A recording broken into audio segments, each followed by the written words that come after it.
Bismillahirrahmanirrahim. Assalamualaikum warahmatullahi wabarakatuh. Alhamdulillahi rabbil alamin.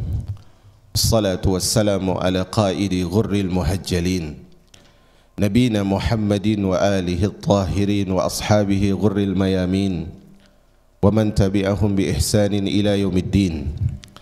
Ya ayyuhalladzina amanu taqullaha haqqa tuqatih ولا تموتن إلا وأنتم مسلمون فإن أصدق الحديث كتاب الله وخير الهدي هدي محمد صلى الله عليه وسلم وشر الأمور محدثاتها فإن كل محدثة بدعة وكل بدعة ضلالة وكل ضلالة في النار. Segala puji bagi Allah yang memberikan nikmat yang tidak pernah putus. Segala puji bagi Allah yang mengajarkan kepada kita di saat-saat tertentu begitu berharganya sebuah kenikmatan. Kemarin hari Ahad saya sedikit safar ke Bintan dan diminta untuk mengisi di sebuah musalla di sebuah pesantren kecil. Subhanallah, dua pertemuan yang saya berikan ba'da maghrib dan ba'da subuh dalam pembahasan kitab Ad-Da'u wad-Dawa karangan Al-Imam Ibn Al-Qayyim rahimahullah. Dan di antara yang hadir jamaah ada seorang bapak-bapak atau bisa disebut seorang kakek. Dulu dia mengenal hidayah seperti yang kita diberikan saat ini dari media ini pula, dan mungkin perkiraan saya dari pembicaraan beliau di gedung kedua atau di gedung yang pertama. Dan subhanallah, beliau di usia yang sudah tua, sebagaimana kasih sayangnya seorang anak kepada seorang ayahnya, seorang tuanya, maka anak-anaknya tidak mengizinkan beliau untuk pergi ke Uban di kotanya, yang mana di situ lebih banyak kajiannya daripada masuk ke desa-desanya. Dan beliau hadir di dua pertemuan. Dan subhanallah, sebelum perpisahan sekitar kurang dari jam 8 pagi kita izin untuk pulang, dan saat itu kita difasilitasi oleh keluarga beliau untuk penginapan. Subhanallah, beliau menangis. Apa yang membuat beliau menangis? Yang membuat beliau menangis adalah bahwasanya Ustaz, di tempat saya di kepulauan ini mungkin banyak kajian, tetapi saya tidak menggapai hal itu kecuali setelah sekian lama sejak pandemi, kecuali hari ini. Dan subhanallah, saya lihat beliau tanpa malu untuk menggugurkan air mata. Subhanallah. Saya berusaha untuk tidak melihat kondisi beliau, tetapi beliau berusaha untuk membersihkan air matanya, mengeringkan air matanya. Setiap kali saya izin pamit, beliau menangis. Subhanallah, semoga Allah menjaga beliau dalam kebaikan. Dan beliau mengatakan, jangan bosan untuk kembali Ustaz. Dan semoga Allah subhanahu wa ta'ala dengan ini mengajarkan kepada kita, ikhwah, bahwasanya sebagaimana yang saya sebutkan di momen pengganti Ustaz Abu Ahmad kemarin, pepatah Arab mengatakan kasratul imsas tumitul ihsas. Terlalu banyak berinteraksi terkadang membuat orang itu mati rasa.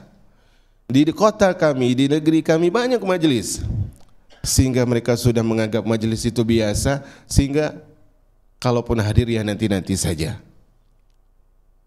Begitu sering kita berinteraksi dengan sesuatu, terkadang kita lupa bahwa sesuatu itu sangat berharga. Beberapa hari sebelumnya saya melihat status seorang ustaz. Dia menyebutkan tentang dia posting, dan saya kira itu adalah majelis beliau, cuma tidak ada penampakan beliau di situ, hanya jamaah. Beliau posting adalah masjid yang dirindukan, dan nikmat itu akan terasa setelah hilang. Maka hal ini harus kita jaga. Allah Subhanahu wa taala berikan kepada kita nikmat demi nikmat dalam setiap harinya. Minimal cara terkecil untuk berterima kasih dan bersyukur atas nikmat Allah itu adalah jangan lupa untuk terus mengenal agama Allah Subhanahu wa taala. Kata Abu Dzar Al-Ghifari rahimahullah, al-alimu wal muta'allimu syarikani fil khair. Orang yang mengajarkan agama dan orang yang belajar agama, kedua-duanya itu ikut serta dalam kebaikan. Mungkin dia tidak bisa memberikan pelajaran, mungkin dia tidak bisa memberikan pengajaran, tetapi dia berusaha untuk selalu belajar. Karena Nabi SAW mengatakan bahwasanya orang yang belajar dan menempuh jalan kebaikan itu adalah orang yang diinginkan kebaikan oleh Allah. Kemudian kata Abu Dzar Al-Ghifari, wasairun nas la khaira fihim.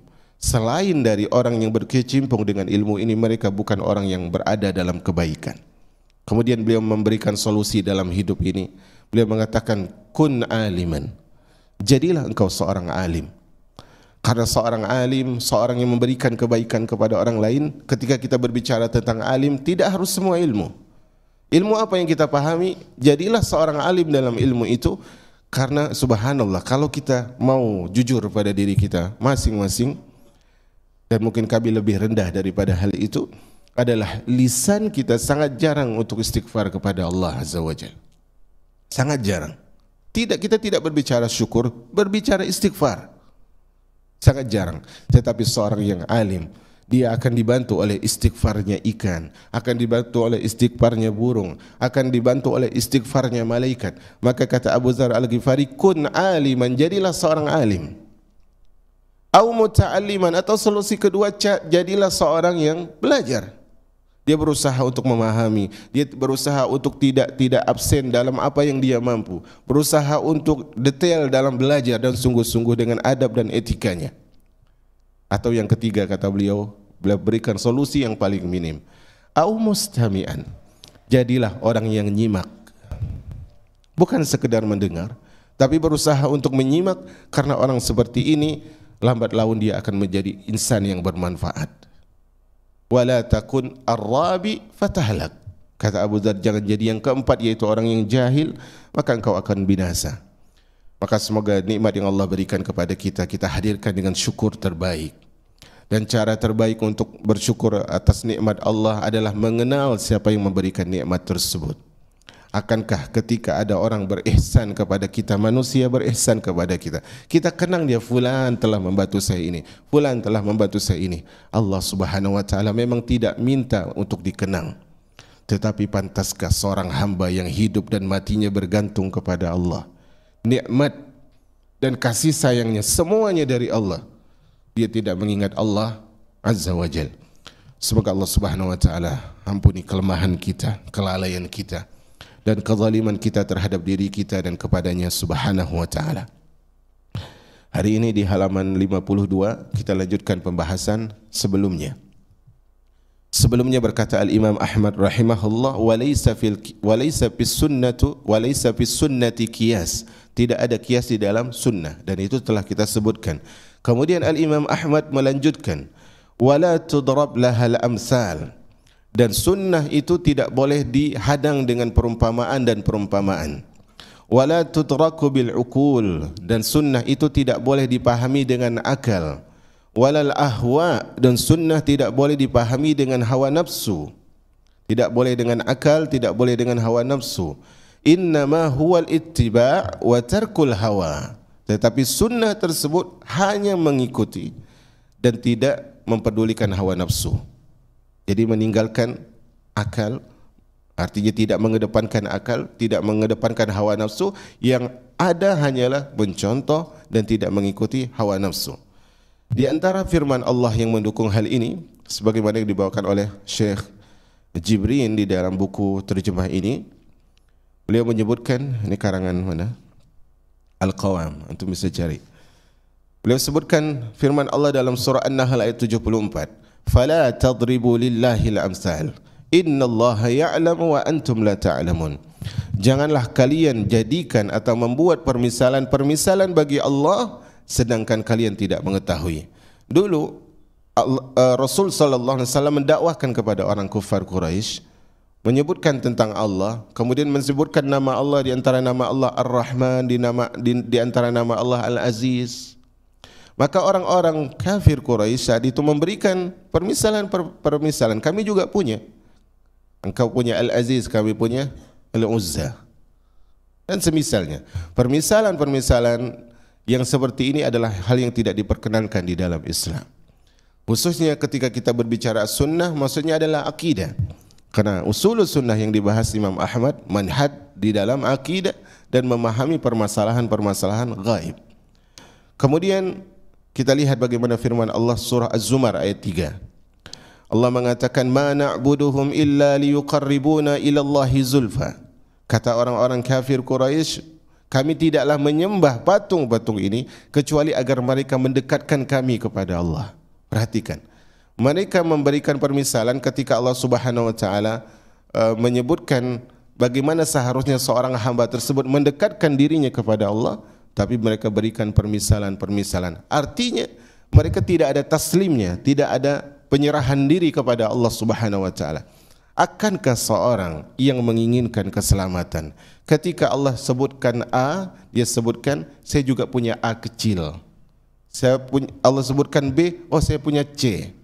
Seorang hamba dalam beragama, subhanallah, kalau dia mengedepankan akal yang Allah berikan kepada dia, sementara dia mengeduakan wahyu yang diturunkan kepada Nabi alaihi salatu wassalam, agamanya akan menjadi rumit. Makanya bapak yang saya tadi ceritakan, beliau sebutkan, Ustaz, di dalam ajaran sunnah Nabi SAW, ketika memulai salat, sekali lagi ini saya tidak bisa sebutkan karena kita di media, tapi saya gunakan bahasa yang berbeda. Ustaz, untuk merubah kebiasaan saya yang ketika sebelum takbir saya mengucapkan sesuatu, melafazkan sesuatu, itu butuh bertahun-tahun. Karena selama ini kita tahu bahwasanya apa yang diajarkan guru kita itu adalah masuk akal. Tetapi akhirnya kita mengerti bahwasanya tidak ada yang lebih nyaman untuk masuk di dalam akal kecuali ajaran Nabi alaihi salatu wassalam. Maka seorang mukmin harus berjuang seperti itu. Kita lihat bagaimana ada seorang sahabat ketika turun firman Allah azza wa jalla, "Lan tanalul birra hatta tunfiqu mimma tuhibbun." Kalian tidak akan mendapatkan kebaikan kecuali kalian mensedekahkan harta yang kalian sukai. Seorang sahabat mendengarkan ayat ini, "Wahai Rasulullah, kalau seandainya aku sedekahkan hartaku, apa yang Allah berikan kepadaku?" Maka Rasulullah menjawab, Allah akan berikan surga yang di dalamnya ada ini, ada itu, ada ini dan itu. Maka dia katakan, "Wahai Rasulullah, kau tahu kebun kurmaku yang luas itu. Kau tahu kebun kurmaku yang luas yang aku tinggal di situ bersama keluargaku, wahai Rasul." Maka mulai hari ini semua itu untuk Allah azza wa jalla. Maka sebelum Rasulullah SAW ke tempat itu, orang ini pulang dulu. Dia mengatakan, "Wahai istriku, wahai anakku, keluar. Sekarang kebun ini bukan milik kita lagi." Subhanallah. Saya ketika berbicara tentang ayat ini, saya sedikit senyum karena saya teringat apa yang diceritakan oleh syekh saya dulu. Dia mengatakan di Mesir, kita keluar bentar ya. Di Mesir tentang ayat ini membedakan antara sahabat dengan generasi setelah sahabat. Di Mesir ada seorang khatib dan imam masjid. Rumahnya enggak jauh dari masjid, sebagaimana rumah imam pada umumnya, enggak jauh dari masjid. Dan hari itu hari Jumat. Dan hari itu istrinya ingin memberikan kejutan terbaik kepada suaminya dengan memberikan masakan yang paling dicintai oleh suaminya. Hari Jumat, mungkin dia letih dengan aktivitas, sudah persiapan dari pagi dan seterusnya. Saat itu suaminya khatib. Maka suaminya membawakan ayat tadi, "Lan tanalul birra hatta tunfiqu mimma tuhibbun." Kalian tidak akan mendapatkan kebaikan kecuali kalian menyedekahkan dan menginfakkan apa yang kalian cintai. Maka akhirnya setelah khutbah pulang. Setelah imam salat Jumat pulang. Kata suaminya, "Masak apa?" "Masak masakan yang paling engkau sukai." "Mana masakannya?" "Sudah ku infakkan." "Kenapa engkau infakkan?" "Karena tadi engkau ketika khutbah mengatakan tidak mungkin kalian dapatkan kebaikan kecuali menginfakkan apa yang kalian sukai." Apa kata imam masjid? "Bukan begitu maksudnya. Itu bukan level kita. Itu bukan level kita. Ini menjelaskan tentang apa? Tentang berbedanya taslimnya para sahabat terhadap ayat dan sunnah Nabi SAW berbeda dengan kita. Subhanallah. Maka di sini walaupun kita sangat tidak mungkin untuk menapaki tangga yang sama dengan para sahabat satu level, tetapi sebagaimana yang disebutkan oleh seorang penyair, beliau mengatakan fatashabbahu illam takunu mithlahum inna tashabbuha bil kirami falahu. Mungkin saat ini kita tidak saleh, kita orang yang tidak seperti dulu, yang dulu gampang mengalirkan air mata, kemudian sekarang air mata kita membatu. Kita dulu orang yang sering begini dan begitu, sering tahajud, sering baca Quran, karena kita termotivasi dengan orang-orang saleh. Mungkin kita belum saleh, tapi tirulah mereka, karena meniru orang yang saleh bagaimanapun adalah kemuliaan. Bagaimana disebutkan Ibnu Umar atau Ibnu Abbas itu ketika pergi dari Madinah ke Mekah untuk umrah, apa yang beliau lakukan kemarin? Beliau berusaha untuk mengingat di mana langkah Nabi SAW memijak. Pertanyaan, apakah langkah kaki Nabi itu adalah poin ibadah? Misalnya Nabi berjalan itu ada bekas telapak kakinya, apakah itu poin ibadah? Jawabannya bukan. Tetapi kenapa dia berusaha? Karena dia ingin mengajarkan kepada jiwaku, wahai jiwaku, inilah jalan Rasul alaihi salatu wassalam. Kenapa sebagian dari kita dalam pekerjaannya masih sulit untuk memutuskan, misalnya dia bekerja dalam masalah riba, dalam masalah cukai dan sebagainya, dan hal-hal yang diharamkan oleh Allah, ada gharar dan sebagainya. Kenapa hal itu masih susah untuk mundur dari hal itu? Karena kita tidak pernah membiasakan diri kita. Bukankah pepatah Arab mengatakan man ta'awwada 'ala syai'in sara ahlahu? Siapa yang membiasakan diri atas segala sesuatu, dia akan jadi ahli dalam hal itu. Kenapa para sahabat bisa meninggalkan ibunya, bisa meninggalkan ayahnya, bisa meninggalkan negeri yang paling dicinta ke negeri perasingan, yaitu Madinah? Karena mereka sebelumnya sudah membiasakan diri bahwasanya yang tahu maslahat hidupku adalah yang membuat syariat ini. Dan hal itu harus menjadi renungan dalam kehidupan kita. Kemudian jamaah yang dirahmati oleh Allah Subhanahu wa taala. Kenapa di sini Imam Ahmad, buka halaman 54 ya. Kenapa Imam Ahmad rahimahullah menyebutkan tidak diperbolehkan mengedepankan akal dan hawa nafsu? Coba kita lihat sabda Nabi sallallahu alaihi wasallam di sini disebutkan di footnote. Ketika Allah Subhanahu wa taala disifatkan oleh Nabi, Allah itu turun di langit dunia sepertiga malam terakhir. Sepertiga malam terakhir. Kemudian Allah Subhanahu wa taala mengatakan, adakah orang yang meminta aku kabulkan? Adakah orang beristighfar aku ampuni? Adakah orang yang berdoa kepadaku kemudian aku ijabahi doanya? Ini masalah akidah, jelas. Minimal ada dua masalah di sini, tanda kutip masalahnya. Pertama adalah sepertiga malam, kedua adalah Allah turun. Akal kita tidak bisa memungkiri sepertiga malam di negeri ini berbeda dengan di negeri lain. Itu pertama. Yang kedua, Allah turun. Kita akan langsung terbayang apa? Bagaimana turunnya makhluk. Masalah seperti ini la tutraku bil uqul walal ahwa. Tidak bisa dipahami dengan akal dan juga hawa nafsu. Maka dalam poin iman, kenapa dalam Islam itu dibedakan rukun? Ada rukun Islam, ada rukun iman. Kenapa setiap mukmin dia pasti muslim yang kuat?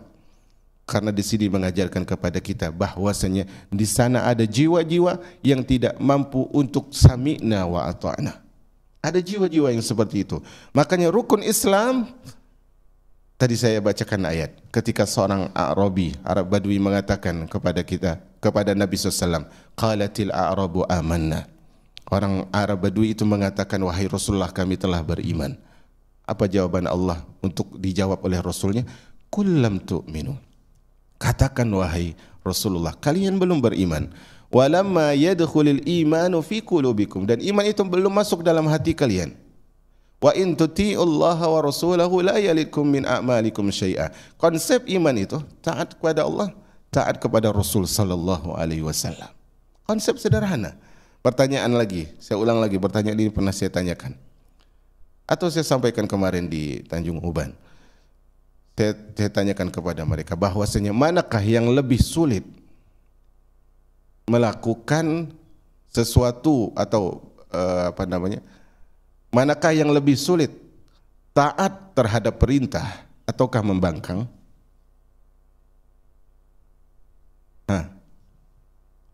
Taat itu lebih gampang. Kenapa? Kalau kita taat berarti tadi pilihan sudah ditawarkan, ini pilihannya. Tapi kalau kita membangkang berarti mencari opsi yang baru. Opsi yang baru ini menyuruh kita untuk berpikir. Dan berpikir kita, pertanyaannya, berpikir kita itu sesuai kapasitas kita atau kapasitas orang lain? Kapasitas kita. Akankah kapasitas kita yang apa adanya ini berusaha untuk memahami usul-usul iman? Allah jadikan rukun Islam 5, rukun iman 6. Seorang dikatakan mukmin sejati kalau rukun imannya benar, bukan rukun Islamnya benar. Karena masalah salat siapapun bisa. Masalah salat siapapun bisa. Contohnya kemarin disebutkan sekolah yang dibangun itu kurang lebih 3 tahun. Cuman kata Ustadz yang mengajarkan di situ, tapi kami masih kesulitan untuk menampakkan kepada ikhwah bahwasanya sekolah kita di atas manhaj salaf. Kenapa? Karena sebelumnya ada seorang yang terlihatnya bermanhaj salaf, tetapi berlalu hari lembaran itu menceritakan bahwa dia bukan seorang salafi. Subhanallah. Kenapa hal itu terjadi? Karena imannya bermasalah. Dia cuma mengalankan zahir. Oke, sekarang kita berbicara sedikit agak lebih serius. Isbal. Siapa yang isbal, maka dia diancam dengan neraka. Pertanyaan, apakah orang yang, ini saya tidak menyuruh Anda untuk musbil ya, ingat. Tapi pertanyaannya, apakah orang yang musbil itu keluar dari kategori ahlus sunnah? Apakah dia keluar dari kategori ahlus sunnah? Dia tidak keluar dari kategori ahlus sunnah. Karena itu bukan poin prinsip. Tetapi masalahnya adalah, kenapa dia tidak memotong sementara Rasulullah menyebutkan begini dan begitu? Itu jiwa diajarkan, akal diajarkan untuk tunduk kepada dalil. Subhanallah. Makanya ketika memahami dalil isbal, orang akan mengatakan, bukankah Abu Bakar musbil? Bukankah Abu Bakar musbil? Bukankah Nabi SAW mengatakan, man jarra thawbahu huyala'a la yadkhulul jannah man jarra thawbahu huyala, tidak akan masuk surga orang yang menjulurkan pakaiannya dengan sombong. Bukankah Nabi sebut sombong? Itu bantahan dari pihak yang tidak mau menerima dalil seperti ini. Bukan itu yang dijelaskan oleh para ulama sebenarnya. Yang dijelaskan oleh para sahabat dan tabi'in adalah siapa yang tidak memotong, dia yang sombong. Bukankah Nabi SAW mengatakan, ketika Abu Bakar mengatakan, wahai Rasulullah, sungguhnya pinggangku ramping, maka sarungku sering turun. Apa kata Nabi? Sesungguhnya engkau tidak melakukan dengan sombong. Karena apa? Karena jatuh. Bukan dibiarkan jatuh, tapi karena jatuh. Kapan seorang bisa melihat bahwa ini adalah diinginkan oleh Nabi, itu begini bukan begitu? Ketika dia sudah membiasakan diri untuk taslim.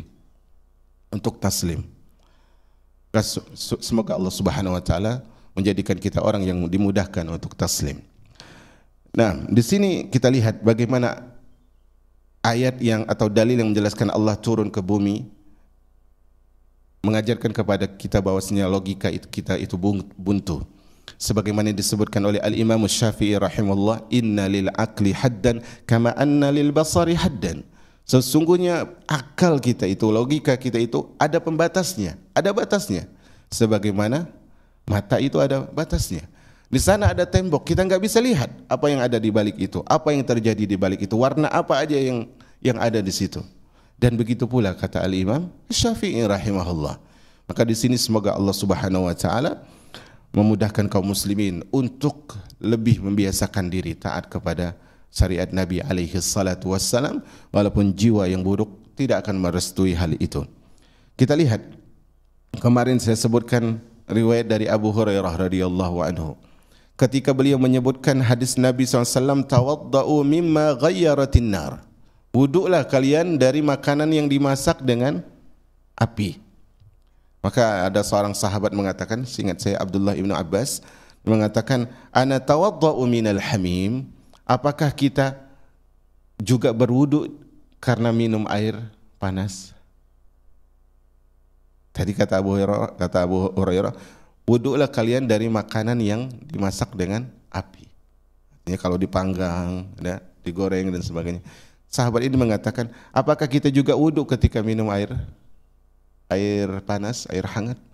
Apa kata Abu Hurairah radhiyallahu anhu, wahai anak saudaraku, bukan seperti itu.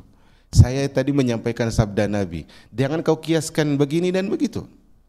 Karena logikanya tidak semua hal yang nampak seperti serupa itu dia sama, dan tidak seperti itu yang diinginkan oleh syariat. Karena syariat menginginkan kepada kita untuk mengajarkan apa tadi? Oh, Nabi bilang kalau makan begini baru wudu. Nabi enggak sebut air. Kalau Nabi sebut apapun yang dimasak dengan air maka dia berwudu, mungkin itu masuk. Tetapi ini adalah Nabi SAW sebutkan tentang makanan yang sudah berubah bentuknya, jadi yang tadi awalnya mungkin kering kemudian menjadi yang tadinya awalnya lembek menjadi kering karena dibakar, karena digoreng dan sebagainya. Itu diajarkan. Walaupun kita ini bukan masalah fikih ya, nanti ada penjabaran fikih dalam hal itu. Kita lihat bagaimana di sini Nabi SAW atau sahabat Abu Hurairah mengajarkan kepada kita bahwasanya wahyu yang Allah turunkan kepada kita melalui nabinya SAW adalah perkara gaib, dan gerbang gaib itu hanyalah milik Allah Subhanahu wa taala, sebagaimana Allah sebutkan di dalam surah Al-An'am, surah Luqman dan yang lainnya. Maka seorang hamba dalam urusan ini, kata Imam Ahmad tadi, al-ittiba' wa tarkul hawa. Dia ikut saja dan jangan dia pedulikan hawa nafsu. Fa'sil hawa fal hawa ma zala fatana. Kata Imam Ahmad dalam bait syairnya, jangan kau taati hawa nafsu, karena hawa nafsu bagaimanapun akan selalu memfitnah seorang hamba. Maka poin dalam mengikuti sunnah Nabi adalah at-tauqif, atau bahasa lain apa? Tauqifiyah. Antum sering dengar ya, tauqifiyah. Artinya apa? Dia nunggu dalil. Kalau dalil bilang enggak boleh, enggak boleh. Kalau dalil bilang boleh, boleh. Kalau dalil diam, dia tidak boleh membolehkan, dia tidak boleh mentidakbolehkan. Paham di sini? Kita lihat ucapan Imam Ibn Utsaimin rahimahullah. Beliau sebutkan, "Wat tauqifi ma tawaqqaba isbatuhu aw nafyuhu 'ala al-kitab wa sunnah." Dan tauqif itu artinya berhenti menunggu dalil, itu adalah ketika seorang hamba menetapkan sesuatu atau menafikan sesuatu itu dengan Alkitab dan Sunnah. Dan ingat kemarin saya sebutkan, poin akidah tidak masuk ucapan para sahabat. Ucapan sahabat dalam masalah akidah tidak masuk dalam pendalilan karena dia masalah gaib. Tapi apakah ada pendapat para sahabat yang bertentangan dengan dalil? Tidak ada. Tapi ingat, kalaupun menurut kita pendapat sahabat ini bertentangan, walaupun zahirnya mungkin seperti itu, maknanya bisa jadi berbeda. Bagaimanapun ucapan sahabat tidak masuk dalam masalah akidah asalnya. Karena poin akidah poin wahyu. Kata Syekh rahimahullah, bihaitsu la yajuzu isbatuhu wa la nafyuhu illa bidalilin minha. Enggak boleh ditetapkan, enggak boleh dinafikan kecuali dengan dalil. Contohnya sabda Nabi sallallahu alaihi wasallam, la tusaddiqu ahlal kitab wa la tukazzibuhum. Jangan kalian percaya kepada ahli kitab, artinya jangan kalian benarkan ucapan ahli kitab, tapi jangan dustakan. Ini sulit tidak? Sulit sebenarnya. Bagaimana kita tidak membenarkan, bagaimana kita tidak mendustakan? Berarti kan harus stabil nih. Di sini mengajarkan kepada kita adalah tunggu wahyu dulu, baru mudah. Kalau wahyu cuma bilang, kan bukankah Nabi SAW mengatakan wahaddisu an Bani Israel wala haraj, ceritakan tentang Bani Israel, riwayat Israiliyat ceritakan, enggak masalah. Tapi apakah dibenarkan? Cerita ini harus kita benarkan? Tidak. Harus kita dustakan? Tidak juga. Bagaimana? Kalau ternyata ada dalil yang membenarkan, maka benarkan. Contohnya ketika disebutkan oleh salah seorang Ahlul Kitab bahwasanya Allah Subhanahu wa taala tersebut membolak-balikkan hati seorang hamba dengan jarinya. Ada dalilnya dalam sunnah? Ada. Sesungguhnya hati seorang hamba baina usbu'aini min asabi'ir rahman. Sungguhnya hati seorang hamba ada antara dua jari di dua jari di antara jari jemari Allah. Maka berarti benar tidak ahlul kitab tadi? Baru kita benarkan. Kalau belum sampai dalil, oh saya tidak bisa komen. Berarti menurut antum ini benar? Enggak juga. Menurut antum ini dusta? Enggak juga. Loh kok gitu? Ya saya enggak tahu. Saya enggak bisa tetapkan. Begitulah seorang muslim. Kita lihat apa yang disebutkan oleh Al-Imam Al-Humaidi, salah satu guru yang masyhur dari gurunya Imam Bukhari rahimahullah. Kata beliau, hadza minal Qur'an wal hadis. Ini dari Al-Quran dan ini dari hadis. La nazidu fihi wa la nufassiru. Kita enggak mungkin menambahkan dan kita tidak mungkin mentafsirkan di luar makna Al-Quran dan Sunnah. Wa nakifu ala ma waqafa alaihi Al-Quran was Sunnah. Dan kami hanya berhenti di mana di situ Al-Quran dan Sunnah berhenti. Misalnya ketika Nabi SAW ditanya oleh kaum musyrikin saat itu, seingat saya, wa yas'alunaka 'anir ruh. Wahai Muhammad, tolong ceritakan kepada kami bagaimana bentuk ruh, bagaimana pergerakan ruh, bagaimana rupa ruh. Nabi SAW diam. Nabi SAW diam. Sebagaimana disebutkan oleh Ibnu Mas'ud, seingat saya, Nabi SAW diam. Ditunggu oleh Nabi SAW, wahyu turun. Akhirnya Allah turunkan wahyu di dalam surah Al-Ahzab. Wa yas'alunaka 'anir ruh. Dan mereka bertanya kepadamu, wahai Rasulullah, tentang ruh. Qulir ruhu min amri rabbi wa ma utitu minal ilmi illa qalila. Katakan bahwa ruh itu urusan Allah, urusan Rabbku, dan tidaklah kalian diberikan ilmu kecuali sedikit. Pertanyaannya, dalam ayat ini apakah Allah mengajarkan kepada Rasul apa itu ruh? Tidak. Apakah Allah mengajarkan minimal saja ruh itu warnanya begini?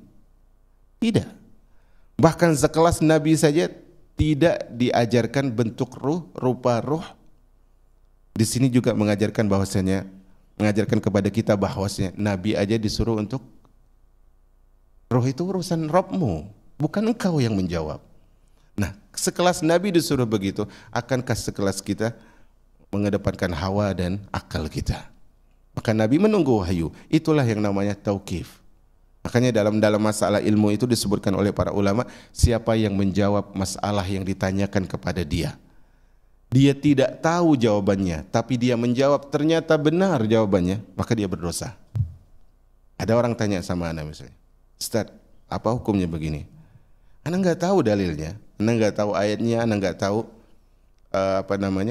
sunnahnya, penjelasan para ulama tentang hal itu, anak tidak mengerti. Tapi anak jawab, ternyata benar jawaban anak. Setelah anak cek ternyata benar misalnya, maka anak tetap berdosa. Kenapa? Dia tidak tahu kifiyah, tidak berhenti ketika dia tidak tahu. Dia harusnya tunggu dulu. Sekelas Syekh Abdul Muhsin Al-Badar. Syekh Abdul Muhsin Al-Badar, ayahnya Syekh Abdul Razak, rahimahumullah, hafizahumullah.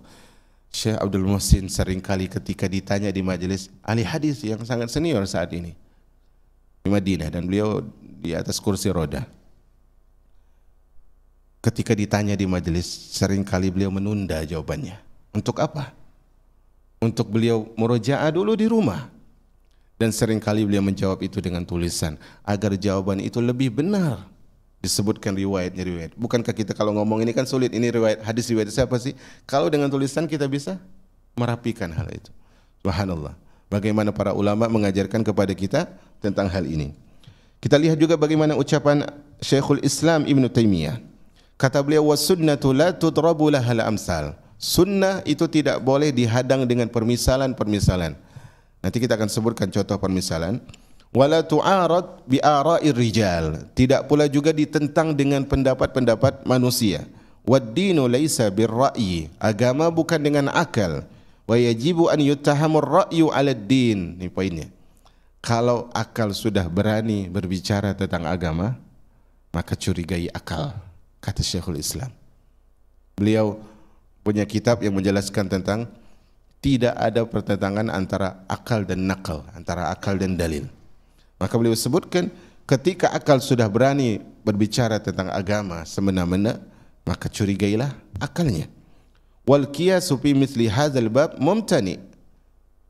Dan kias dalam masalah poin akidah ini dilarang oleh Islam bittifaqi ulil albab, sesuai dengan kesepakatan orang yang berakal.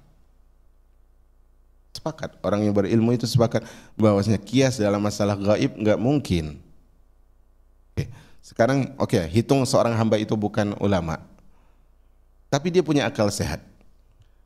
Bisa tidak dia menceritakan bagaimana isi dari pergerakan napas dia ketika dia bernapas? Mungkin ilmu kedokteran menceritakan begitu, tapi bagaimana Allah menyaring ini napas yang sehat, ini yang udara yang tidak sehat?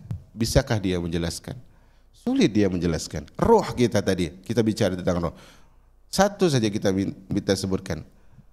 Roh kita ini ketika kita berbaring, bagaimana roh kita? Apakah ikut berbaring atau tidak? Nah, roh kita ini ketika kita tidur, yang Nabi SAW sebutkan, orang ketika bangun tidur atau ketika dia tidur, ada roh yang dikembalikan, ada roh yang ditahan. Nah, roh yang dikembalikan ini berarti kan dia pergi.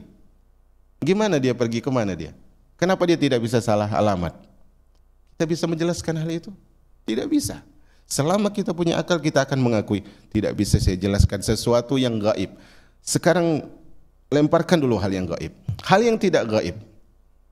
Contoh, hal yang tidak gaib adalah masalah antum bisa tidak berbicara, atau antum anak tanya dulu, antum ahlinya di bidang apa, Bu Rizky? Yang antum mahir kali ya? Banyak kali jadi pusing, mahir semua. Atau jangan Abu Rizky lah, semuanya lah ya. Misalnya ada seorang, Ana lah misalnya. Ana misalnya bisa ngajar seperti ini, bisa misalnya ya, dengan banyak sekali kekurangan. Ngajar ini, yang saya baca ini gaib atau tidak? Ini ada di hadapan Ana. Masalah bangun gedung misalnya. Misalnya Pak Cua panggil saya, Ustaz, tolong dong arsitekin ini. Gaib atau tidak itu? Gaib. Apakah Ana mampu? Jawabannya kalau Ana menggunakan akal Ana, mau jujur, Ana enggak mampu. Itu masalah yang zahir. Seorang koki belum tentu dia bisa menjadi arsitek. Seorang sinse belum tentu dia memahami apa yang dipahami dokter. Kan begitu. Seorang guru belum tentu dia memahami apa yang dipahami oleh muridnya. Makanya seorang guru dia harus tawadu kepada muridnya. Jangan mentang-mentang dia guru, semua yang muridku paham pasti aku paham. Enggak. Makanya sering dulu para ulama duduk bersama murid-murid mereka. Di antaranya adalah ada poin mungkin yang didapatkan oleh murid ini dari guru yang lain yang dulu dia belum pernah dapatkan. Semua mengajarkan kepada kita bahwa akal akan mengatakan bahwasanya dalam urusan agama lebih tidak pantas kita untuk menggunakan logika. Subhanallah. Padahal ucapan-ucapan para imam di sini bagus sekali. Ini sudah 3 menit lagi kurang lebih syuruk. Saya lanjutkan beberapa ucapan ya. Kemudian ucapan Imam Ibnul Qayyim rahimahullah. Ucapan Imam Ibnul Qayyim rahimahullah, beliau sebutkan, habis ucapan Ibnul Qayyim saya tutup dengan ucapan Imam 4. Ibnul Qayyim mengatakan, waqad kana as-salafut thayyib. Dulu para salaf yang kondisi mereka sangat baik. Yashtaddu nakiruhum wa ghadabuhum ala man arada hadits Rasulullah bi ra'yin aw qiyasin aw istihsan. Mereka sangat benci dan sangat marah kepada orang yang mempertentangkan hadis Nabi dengan logikanya pertama, atau dengan kias yang tidak tepat kedua, atau dengan istihsan. Istihsan itu kan maksud saya baik, anggapan baik, yang penting baik. Itu dibenci dan dimarahi oleh para salaf. Tidak boleh dengan akal, kias dan juga istihsan. Au qauli ahadin minan nasi kainan man kan. Dan mereka juga benci ketika dibenturkan dengan ucapan seorang imam, siapapun dia. Siapapun dia. Makanya konsep yang diajarkan di sebagian tempat di negara kita ini apa? Apapun yang dikatakan oleh ustadz benar. Apapun yang dikatakan oleh kiai benar. Apapun yang dikatakan oleh tuan guru benar. Dan ini konsep yang keliru. Nabi SAW saja pernah ditegur oleh Allah, bukankah begitu? Ketika ditanya di dalam surah apa namanya? Surah Al-Kahfi ketika ditanya tentang beberapa perkara, kata Nabi SAW, aku akan jawab besok. Apakah turun jawabannya? Tidak. Sehingga Nabi merasa berarti ada yang salah ini. Makanya Allah katakan, wala taqulanna li syai'in inni fa'ilun dzalika ghada illa an yasha Allah. Jangan katakan wahai Rasul, aku akan jawab besok kecuali kau ucapkan insyaallah. Nah, akankah Nabi yang pernah ditegur ini kemudian kita angkat level ustadz kita, level kiai kita, level tuan guru kita, semua ucapan dia itu kita dengar? Tapi ini doktrin yang kadang diajarkan oleh sebagian para dai, dan itu bahaya. Dan itu bahaya. Makanya sebagian teman-teman kita juga yang sama-sama sudah belajar sama kita, saya tanya Ustadz Fulan dulu ya Ustadz, saya tanya Ustadz Fulan dulu ya Ustadz. Kenapa harus Ustadz Fulan? Kenapa bukan Ustadz yang ada di paling dekat dengan antum? Kenapa bukan Ustadz ini? Apakah ketika Ustadz Fulan terlihat jamaahnya banyak, segala fatwa akan tertuju kepada Ustadz Fulan? Subhanallah. Dan ini terkadang sesuatu yang masih jahiliyah dalam kebiasaan kita. Makanya kemarin saya sarankan kepada teman-teman, antum gak perlu membuat dalam list kalau antum pengurus masjid dan sebagainya. Gak perlu antum tulis dalam list struktur itu Ustadz Fulan penasehat. Tetapi sarannya ketika antum ingin menentukan kitab dalam pengajian, antum minta saran Ustadz. Minta saran Ustadz. Nanti Ustadz itu akan bertanya, kitab yang kalian udah ngaji apa aja? Dia akan lihat, oh ini yang belum. Contohnya, ketika kita membahas masalah fikih salat misalnya, masalah fikih salat ya, dan ini mungkin antum paham maksud ana. Siapa yang dia majelis, pengurus majelis, tolong nanti disarankan kepada ustadznya. Dan ana kira pilihan ustadz itu tepat. Cuman dari pertanyaan yang diajukan oleh teman-teman, sepertinya kitab ini ditunda saja. Menurut ana nih, maka nanti silakan di sharing sama narasumber yang ada. Kemarin ada yang bertanya, Ustadz, ini ada ya dalam sholat menggerak-gerakkan jari? Karena katakan kalau begitu antum lebih baik buat pengajian tentang sifat sholat Nabi, bukan tentang kesalahan-kesalahan dalam sholat. Sifat sholat Nabi dari takbir sampai salam itu dulu yang dibahas. Ini rukun Islam yang paling penting setelah dua kalimat syahadat. Dalam kitab kesalahan dalam sholat itu akan dibahas. Di antara kesalahan dalam sholat, pakaiannya di bawah mata kaki. Apakah itu mempengaruhi sah atau tidak sahnya sholat? Bukankah ada perselisihan di situ? Tapi sekarang masalah ruku kita benar bagaimana? Bacaan yang benar dalam ruku bagaimana? Itu dulu yang harusnya kita bahas. Maka kalau kita selama ini nggak punya usul dalam ilmu, pantas karena kita tidak memanage apa yang kita pelajari. Kenapa saya pilih kitab ini? Karena saya kira di antara yang dibahas adalah banyak sekali masalah-masalah yang hal itu contohnya ya, dalam masalah akidah, seorang tersebut terkadang terbiasa dengan akidahnya, dalilnya begini, ini saja tidak cukup. Tapi bagaimana dia menyikapi dalil itu dijelaskan oleh Imam Ahmad juga di dalam Ushulus Sunnah. Makanya ketika memilih kitab, saran kita minta saran. Bukan saran kepada narasumber ini, maksudnya nanti cari ustadz yang selain narasumber, ustadz kami ingin buat kajian, kira-kira pembahasan apa? Pembahasan ini, buku apa kira-kira? Ustadznya akan menyarankan buku ini, coba minta pendapat narasumber. Bukan ustadz ini juga yang memutus, tapi lihat kejelian di situ. Maka di sini jangan sampai kata Ibnul Qayyim, ucapan seseorang tersebut diterima mentah-mentah. Wa yahjuruna fa'ila dzalik. Bahkan para salaf membaikot orang yang mengedepankan akal, qiyas, istihsan dan pendapat ulama. Ya. Ini ucapan Ibnu Qayyim masih panjang, tapi saya cukupkan di sini. Saya tutup dengan ucapan Imam 4. Pertama kita mulai dari Al-Imam Abu Hanifah rahimahullah. Imam Abu Hanifah ini dikenal dengan mazhab apa? Ashabur Ra'i. Apa itu Ashabur Ra'i? Karena mereka itu di Irak, di Kufah, itu sulit mendapatkan hadis sahih. Ingat ya, sulit mendapatkan hadis sahih, akan sangat mungkin sanadnya itu tidak sahih. Makanya khawatir dalam masalah ini Imam Abu Hanifah mazhabnya lebih baik gunakan akal daripada dalil yang sahih. Bukan berarti mereka semena-mena dalam akal. Tapi sekelas, walaupun mereka dikenal dengan ashabur ra'i, apa ucapan Imam Abu Hanifah? Kata beliau, "Idza qultu qaulan." Kalau aku mengucapkan sebuah ucapan, kata Abu Hanifah, "Idza qultu qaulan." Kalau aku mengucapkan sebuah ucapan, yukhalifu kitab Allah wa khabarir Rasul, menyelisihi kitab Allah Al-Quran dan menyelisihi sunnah Rasul, fatruku qauli, tinggalkan ucapanku. Perhatikan di sini, luar biasa. Makanya sebagai pelajar, sebagai orang yang menuntut ilmu, kita harus kasihan dengan ustadz kita. Bagaimana cara kasihan kita dengan ustadz kita? Jangan apapun ustadz kita bilang ikut pendapat dia. Bisa jadi ada yang lebih benar daripada ucapan ustadz itu. Makanya dalam belajar kita disarankan untuk memperbanyak guru. Kenapa? Karena agar tidak muter di situ saja. Maka kata Imam Abu Hanifah, tinggalkan ucapanku selama bertentang dengan Al-Quran dan Sunnah. Imam Malik rahimahullah, beliau mengatakan, innama ana basyarun ukhti wa usib. Sesungguhnya aku hanya manusia. Sesungguhnya aku hanya manusia biasa. Kadang aku salah, kadang aku benar.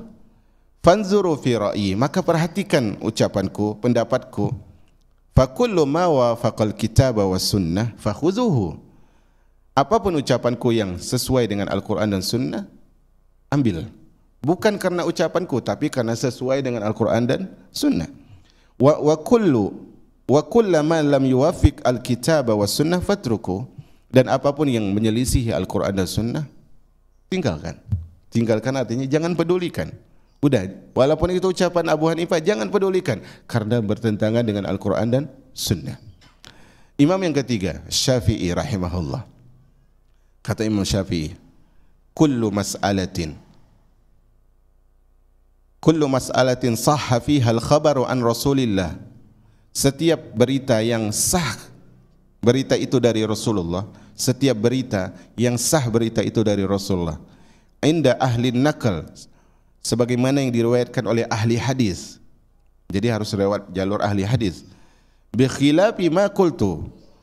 Tetapi ternyata hadis itu berbeda dengan ucapanku, kata Imam Syafi'i. Hadisnya berbeda dengan pendapatku. Apa kata beliau? Fa ana raji'un anha, maka aku rujuk dari pendapatku. Walaupun beliau tidak sempat mengucapkan, maksudnya tidak sempat mengganti fatwa, qadarullah misalnya sudah wafat, tapi beliau sudah pastikan semasa masih hidup, saya rujuk. Fi hayati wa ba'da mamati, selama aku hidup ataupun setelah aku mati. Makanya Imam Syafi'i terkenal dengan qaulul qadim, qaulul jadid. Pendapat qadim dan pendapat lama dan pendapat yang baru. Itu mengajarkan kepada kita bahwasanya berpindah-pindah pendapat itu sah saja, bahkan baik selama berpindahnya bukan mencari kemudahan, tapi mencari kebenaran. Kemudian ucapan Imam Ahmad rahimahullah. Kata beliau rahimahullah, bentar, ana kehilangan ucapan beliau kayaknya. Ucapan Imam Ahmad kita cukupkan dengan yang ada di buku ini saja. Saya ingin ucapkan ucapan yang satu yang sangat indah menurut saya dari ucapan Imam Syafi'i. Imam Syafi'i pernah mengatakan sebuah ucapan yang sangat indah. Sebentar. Tadi sepertinya saya ada baca juga di sini.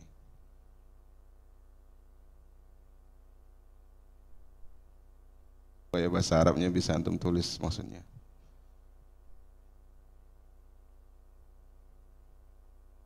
Saya lupa ya, di mana.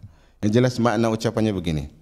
Kata Imam Syafi'i rahimahullah, tidak halal bagi seorang pun. Kata Imam Syafi'i, tidak halal bagi seorang pun